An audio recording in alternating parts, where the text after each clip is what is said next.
another Sales Power Tips video blog. Thanks so much for joining us. I want to touch a little bit on negotiation today, as I have joined the make my shirt the color of the wall or vice versa theme today. So don't let that distract you. I want to talk about negotiating tips and how you can be a better negotiator, because once the sale is made and you start negotiating strictly on price, this is where your money is made. This is where your company becomes profitable, because all sales are not good sales. Only profitable sales are good sales. So let's talk about how to make the most profit and the most profitable sales. Number one, negotiate from a position of empathy, not sympathy. Now, you can go Google empathy, sympathy. You can go read up on it. Here's the Butchipedia version of it. Empathy means I understand how you feel, but I don't necessarily feel that same way. Sympathy means I feel just exactly like you do. So if you're having a bad day or you're crying or whatever, I feel, I'm crying too. I'm right there with you, okay? Empathy means, boy, I understand you feel bad. Now, I don't feel bad, but I see how you do. When you're doing that in negotiation, understand your buyer is scared, they're apprehensive. You have to have a position of empathy. You have to understand how they feel, respect it, and be aware of it, but you cannot feel the same way. Make sense? So negotiate from a position of empathy, not sympathy. The next thing I want you to do is look for win-win. And don't tell me there are no win-wins, because there are. You don't have to have a winner and a loser. You can have a winner and a winner. Find that place where you both feel like this is a great deal for us to do business together. The people that are making win-lose deals are the people that are giving me and you bad names. It's the hucksters out there, and the people that I'm out to find, because we're going to professionalize the profession of selling, and you're going to help me because you're going to be a better negotiator, and you're going to look for win-win opportunities. The next thing is timing. If you are ever in a position where timing is against you, you have a very poor chance at being a good negotiator. If you have a plane to catch, if you have another meeting coming up, a call you've got to make, if you've got to catch the subway out of town, whatever the case may be, if timing is not on your side, you're going to lose the negotiation. And I'll give you an example. I don't know when you're watching this, but recently the Dallas Cowboys negotiated a new contract with Dez Bryant. Both sides had been at it for months. They got it done an hour before the deadline, and both sides issued a statement saying that the deadline made them negotiate harder. They were up against a time frame.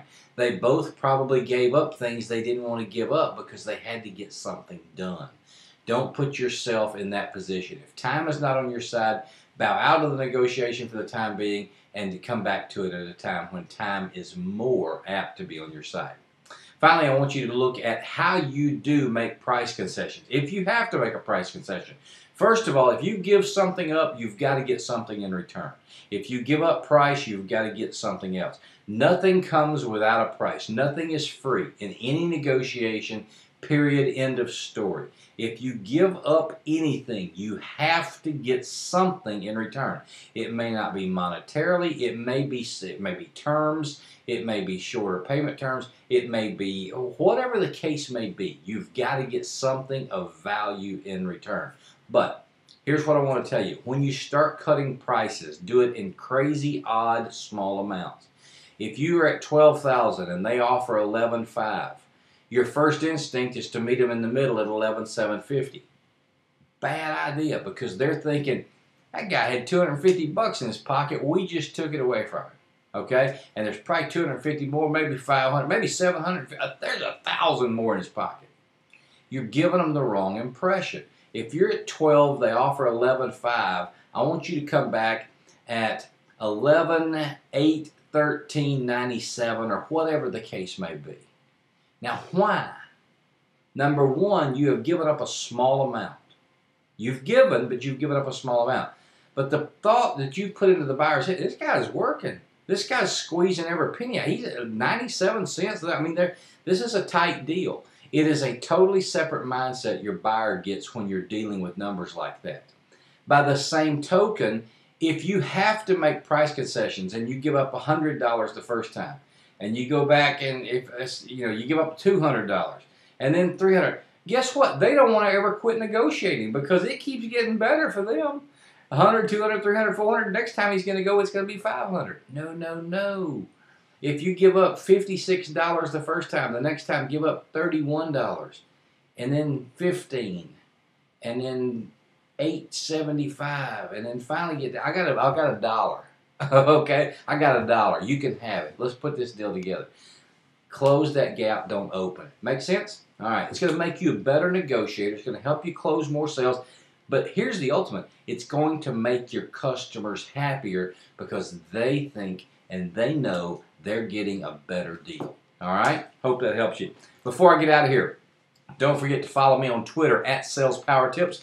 Visit the website at butchbellah.com, BUTCHBELLAH. And I am so proud. Look at there. The Game of Sales DVD is now out. I'm really, really proud of that. It is a 40-minute DVD of me. And sorry, but it's me. You can get it. Go to butchbellah.com store because I have a store. And it's a great video. I'm really, really proud of the way it turned out. Thanks to my project manager, Jill McIverna. She is a phenomenal filmmaker and videographer. She put together a great video for me. And the Game of Sales talks about goals, attitude, motivation, and education. I want you to get this thing. It is going to help you a lot. So go to butchbellah.com store and you can find that. Also, a big thanks to the folks at John Wiley & Sons.